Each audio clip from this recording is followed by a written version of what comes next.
Is it finally over? The ominous aura of that monster has indeed begun to fade. The effects of the Sigil of Permission last but a short. It will be some time before the Overlord of the Vortex can make any waves again. We are indebted to you for your assistance. If the Adepti hadn't happened to be here, the future of Liyue Harbor would surely have been in great jeopardy. Save your flattery. We didn't just happen to be here. Surely you won't pretend to have forgotten the reason for which we came. Come now. There's no need for such harsh words, Cloud Retainer.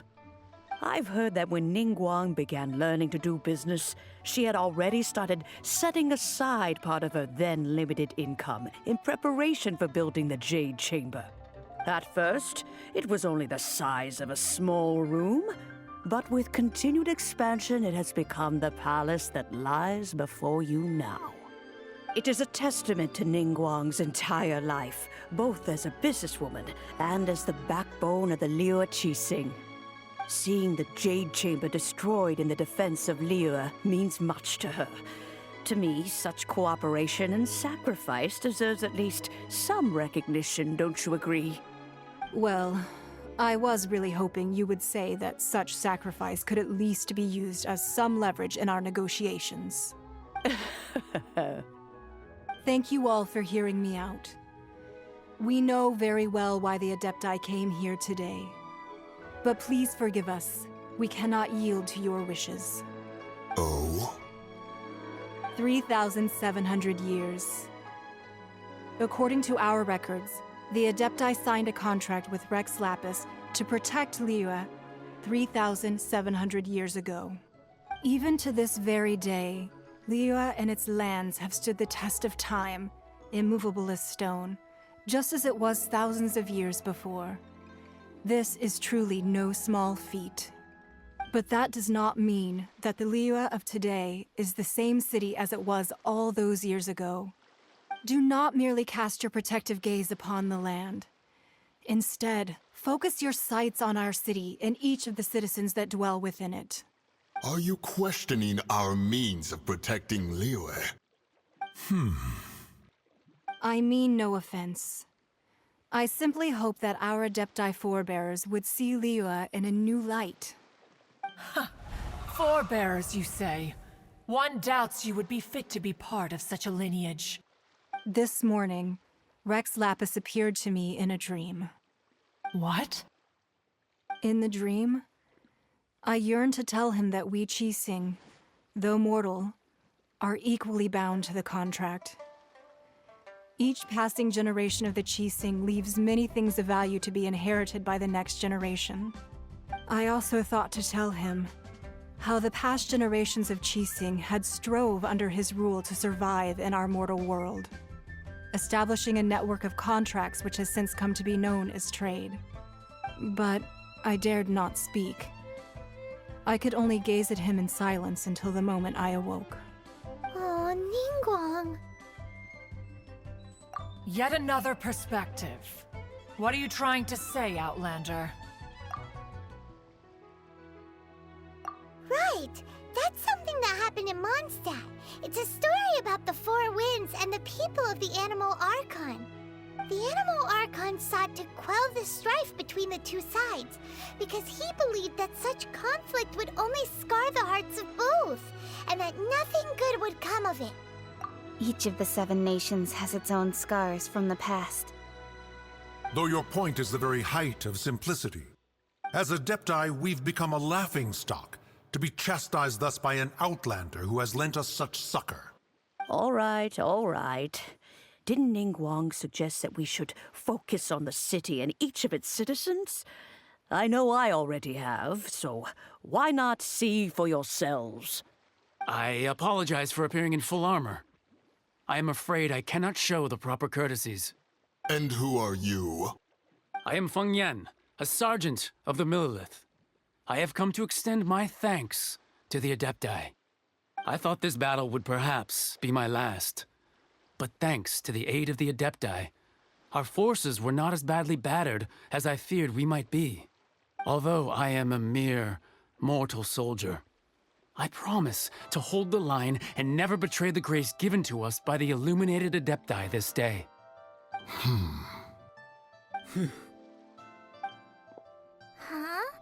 Why does everyone look so down? Didn't we just beat that big monster? Weren't you frightened, dear? It was quite the predicament. I wasn't afraid. All the strong Millelith guards were there, and those powerful heroes with their visions were there. Everyone was there. When danger is near, everyone always protects me. And the rest of the time, they make fun toys and tasty snacks and loads of things that make the harbor so pretty. Thanks for protecting Liyue Harbor. Please come visit us for the next lantern rite. Unfortunately, we wouldn't be able to participate. Huh? Because we are Adepti. Oh, okay. It must be hard being an Adeptus. Aww. You see, this is what Liyue is like today. The country of contracts is grateful to the Adepti for their protection. But it is no longer necessary for the city to rely on the Adepti's power to solve every little niggling matter. Although their blood is weak, there is still strength to be found in those we call mortals. The time of contracts between gods and Liyue has long since passed. Now is the time of contracts between Liyue and its people. Seeing the port around us now, it is hard not to feel a bit out of place. Wouldn't you say so, Cloud Retainer? Your line of inquiry is askew. One did not spearhead this expedition to Liyue Harbor. Seems like the Adepti have had a change of heart. Let us return now. Eager to leave, Conqueror of Demons. Yes, one understands what the Conqueror of Demons means. The city of Liyue has changed much after our long separation. One fears that by the time one finally grasps the new contracts of Liyue, you humans would have once again changed the place beyond recognition. Fair enough. Away we shall, and return whence we came. Since we Adepti have consensus, then one shall persist no further. But how will we ensure that the Liyue Qixing will not simply exploit their power once we depart? In my view, that is still a thing to be guarded against. All right, Mooncarver, you needn't worry. It seems to me that this right of supervision is best left to the people of Liyue. Looks like the conflict between humans and Adepti was avoided. All's well that ends well, huh? Oh, right! It's nice that we've got peace and all, but we're forgetting one thing. Child wanted to unleash the god so he could lure Rex Lapis out. But we were able to handle the Overlord of the Vortex on our own, so Rex Lapis never showed up. Oh, and speaking of that, don't we still need to get to the bottom of that Archon's death, too?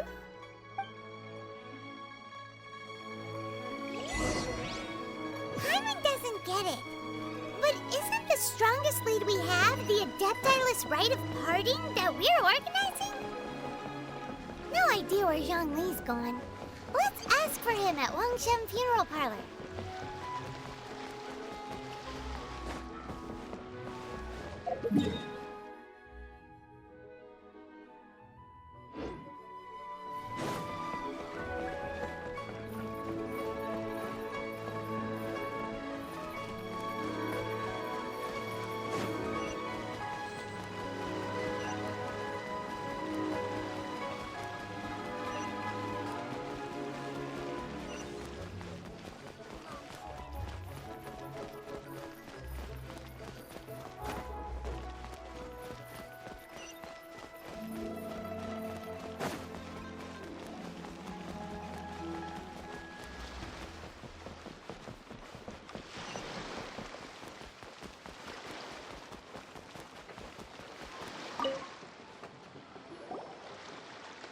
Is there anything I can do for you two?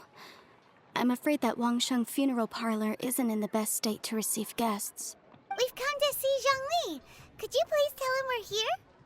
Unfortunately, Zhongli isn't here at the moment. It seems he went to Northland Bank. Doesn't the Northland Bank belong to the Fatui? Last time we saw Zhongli was before we went to the Golden House. Do you think he doesn't know about the attack on Liyue? Visiting the Fatui at a time like this could only mean more trouble. We had better go and make sure that everything is okay.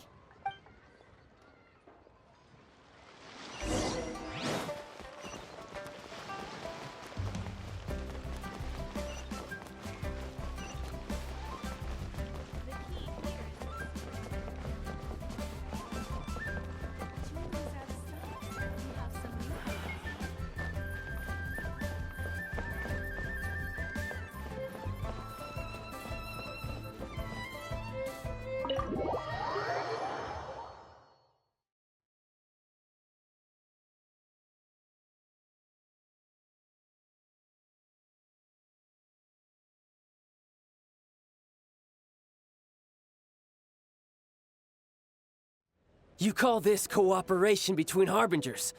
Cooperation involves communication, you know. Don't take it to heart, child. Besides, aren't you happy that you got to skip the formalities and bring chaos to the land? I'm sure you must have enjoyed that. Oh, it seems that some of your friends have arrived. Hey, it's Zhongli and Child. And you! You're also one of the Harbingers? It's you two. I believe we've met once before. In the city of Bards, was it? I'm glad you still remember my name.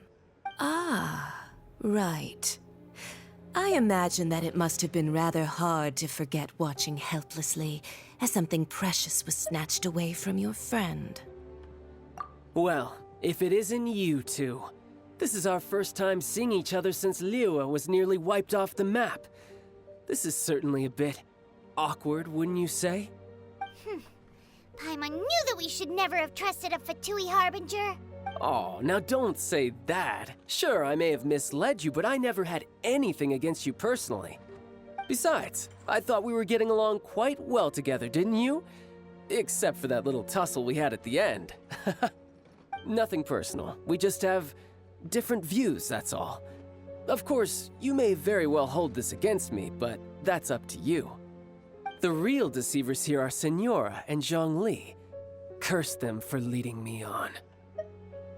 So actually, I think... Stop wasting time, child. There'll be plenty of time to chat once I'm through here.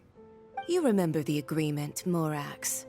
Now, if you... What in the world are you talking about? The contract is fulfilled. That which thou seeketh is now bestowed unto thee. For my promise is solid as stone.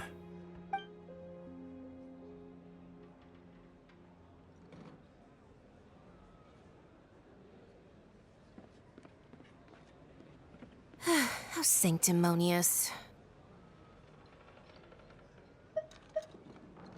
What? So you're the Lord of Chiao? No, wait. That's an exciting twist and all, but why give the Gnosis to the Fatui? I do not give it for free. I give it as agreed upon in the contract.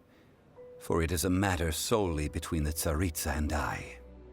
Yeah, you don't think you went a little bit too far with that whole fake death thing? Everyone was preparing the ceremony for you, and splat! This big dragon falls out of the sky, and all of Liyue goes into an uproar. Talk about a disaster. Gathering all the forces that had been bubbling behind the scenes, and then stirring them together in a pot that was bound to boil over. That's what he wanted to see, am I right? Wait, what? Perhaps it's best that I explain. As you know, I've dwelt upon this world for more than 6,000 years. It is now 3,700 years ago that I founded Liyue together with the Adepti. Even boulders that can withstand whirlpools will erode with the passing of time. I kept convincing myself that cracks had not begun to form, and that the end of my time had not yet come, until one drizzly day, as I was strolling along the harbor, I heard a merchant tell one of his workers, "You finished your duties. Go ahead and call it a day." I stood motionless among the crowds, asking myself, have I already finished my duties? Oh, Zhongli. But as I began to consider relinquishing my divine role, I soon discovered that many reasons still remained to not hastily depart. Was Liyue, the city I had dwelt in for so long, already prepared to enter its next age? I decided that a test was needed in order to reveal the answer, so I feigned my own death, and gathered the cast of Child, the Adepti, and the Liyue Qixing to play their roles together on the stage that was Liyue. Indeed I was. The Gnosis, which I had kept for so many years, suddenly seemed to have lost its meaning. That's right, which is why I continued to safeguard the Gnosis until now. So you mean that if the chaos ever reached the point of no return, you would simply appear and use your divine powers to bring Liyue back under control? Of course, and it would have been all too easy for him too. Just as a child quickly matures after losing their parents, so has Liyue matured when faced with the death of its deity. In the end, the resolution to all that has transpired was even more satisfactory than I could have hoped for. Take the Adepti, for instance. Owing to their years of seclusion, they were the least informed. Yet when faced with a crisis, they commendably showed the greatest amount of restraint possible. Not only did they manage to cooperate with the Qixing, but in the end, they even made efforts to understand the hearts of the people. Credit is also due to Signora, the emissary dispatched by the Cryo Archon to fulfill our contract. At my request, she kept everything she knew in strict confidence. This despite the eavesdropping ears of her colleague, Child. This meant I could remain as Zhongli, even having the chance to fulfill the age-old traditions of Liyue in this mortal form. Thank you for joining me on this journey, Traveler. All of these things turned out as I had planned. There is only one thing that I had not anticipated, and that was the conduct of the Liyue Qixing. I had expected them to do no more than the Adepti, to come to the defense of Liyue. But when all was said and done, they seized the opportunity to supplant Liyue's divine protectors, and used the subsequent power vacuum left by my death to quickly gain complete control of Liyue. Huh? That doesn't sound good at all! Ha! On the contrary, I think it is excellent. I had always feared that it was too soon for them to take over from me. And it was also that which I longed for the most. As such, this is the best parting gift anyone could have given this god of old. Hey, what about me? Doesn't anyone feel the least bit of remorse for deceiving me? You've practically kept me in the dark! I think that thanks would be more appropriate. You certainly played no small part in all of this, wreaking havoc and turning the city upside down. The Lord of Geo ought to thank you for your performance, if anything. If you hadn't created the pressure of a battle between mortals, Adepti, and a god, the lump of coal resting in the hands of the Geo Archon, Liyue would never have been able to become a dazzling diamond of a city. Huh? Just whose side are you on, mocking me like that? Are you itching for a fight? Be that as it may, you've come out of this as the hero of Liyue. I, on the other hand, will be forever prescribed as a disturber of the peace, no? Well then, with the Gnosis in my possession, I have no use for such idle chatter. We should return to Zapoljarny Palace and seek an audience with Her Majesty, the Tsaritsa. Come, child. Fine. I'll meet you there later. I'm not sharing a boat with the likes of you. Do as you wish.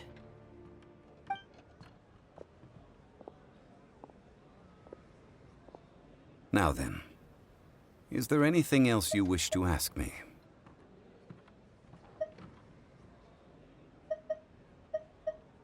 Right!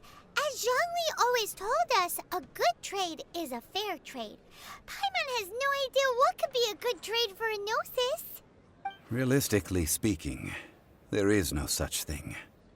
Huh? However, I am the god of contracts. For thousands of years, I have made countless contracts. If the deal was of no benefit, then I certainly would not be inclined to agree to it. My agreement with the Cryo Archon will be the last of my contracts as the Geo Archon. My contract to end all contracts.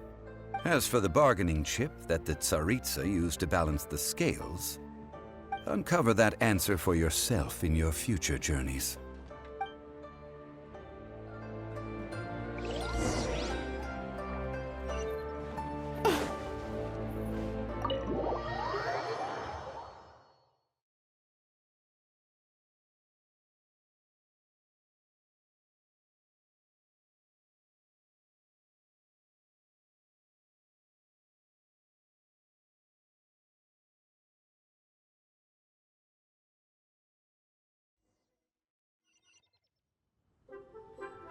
Today's the day of the rite of parting. Although the star of the show is fake, we spent so much time trying to organize it, it would be a real shame not to go there now.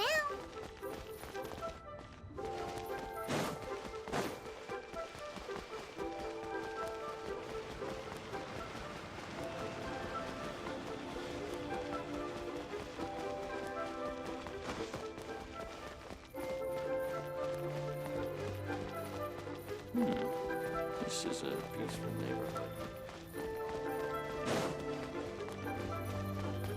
Oh, well, since we're going through with this rite of parting, I guess it means that those rumors hit the nail on the head. So Rex Lapis is really... But they didn't catch the culprit, did they? Oh, come on. Do you think that the assassin could have been a normal person? You know what I think? I don't think any of the gossip on the streets you hear from those shady types is worth anything. There's only one real possibility in my mind. I've heard that the assassin was that Fatui fellow. Youngish, pretty high in rank. I think they called him Child. The Fatui? They certainly are very suspicious. Who knows what those greedy, crooked folks... Shh! Lower your voice. If the Fatui catch you in their sights, Rex Lapis won't be around to protect you this time.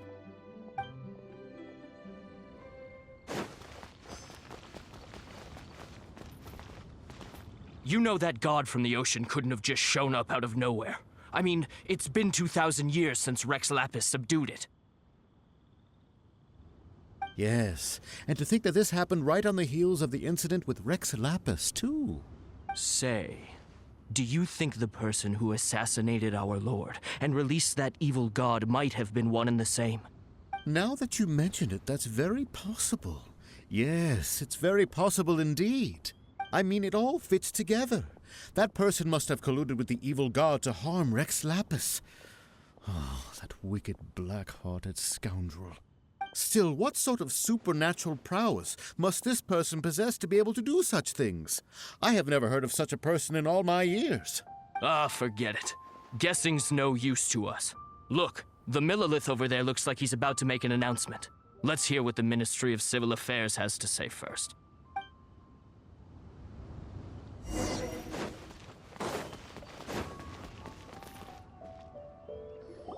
Hear ye all! The Qixing's words. Though a dragon soars ageless as the mountains, it too must return to dust. This is common knowledge. Gods and Adepti live glorious lives, but both light and shadow have their season. So too must they face divinely appointed trials.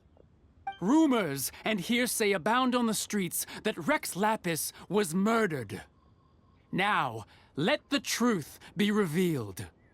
Having been thwarted in his trial, Rex Lapis's soul has recouped the celestial heights.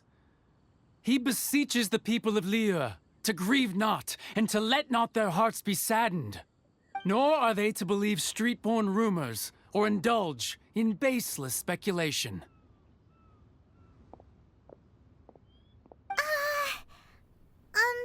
Paimon needs a translation on what the Qixing's announcement said. So that's how they're spinning it. Something feels off. Why would they suddenly give up looking for the murderer? Not to mention how this excuse sounds like something they just made up on the spot. Could the Qixing already have known that Rex Lapis wasn't dead? But Zhongli said that neither they nor the Adepti knew anything. Did Zhongli tell them in secret after his gnosis changed hands? Exactly, right? Ooh, seems like the rite of parting has been going on for a while now. Let's go have a look.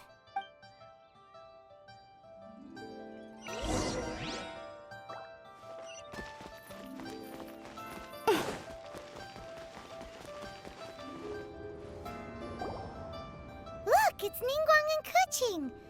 Are they saying something? Are their speeches over? As said previously, Rex Lapis's soul returning to the heavens is the end of the contract. And it is also the end of an era. 3,700 years of contracts burnt and reduced to ash. We, the people of Liyue, were indeed prosperous. But blinded by our prosperity, we forgot that time can be pitiless. The long, unending dream of our Archon walking among us. Now that we have awoken from our dream, we must learn to say farewell. Will you stand with us as we re-establish our contracts? As we build a new age of prosperity? So concludes the words of Her Eminence the Tianquan. Does Her Eminence the Yuheng have anything to add? Huh? Is she looking this way? Traveler. Yikes! She really is looking our way! Is that the traveler who they say defeated the ancient god? So young. The Liyue Qixing always repay their debts. And as you have heard, our eyes see far and our reach is long. Name your price. You deserve that much. Whoa.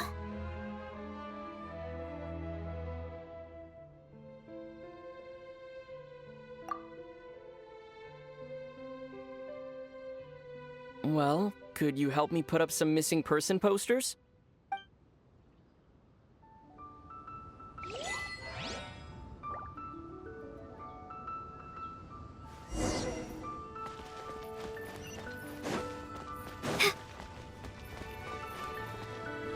Roping you in was possibly the most masterful move we could have made. I believe that future generations will say so too when our deeds come up for their review.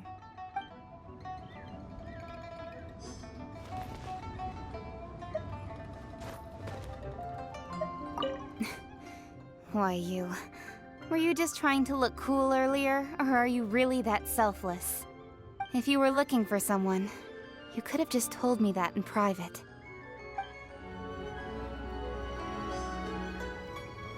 The cleanup of the premises, managing the crowds as they exit, making an account of the rite? There's much that remains to be done. I didn't miss anything, did I?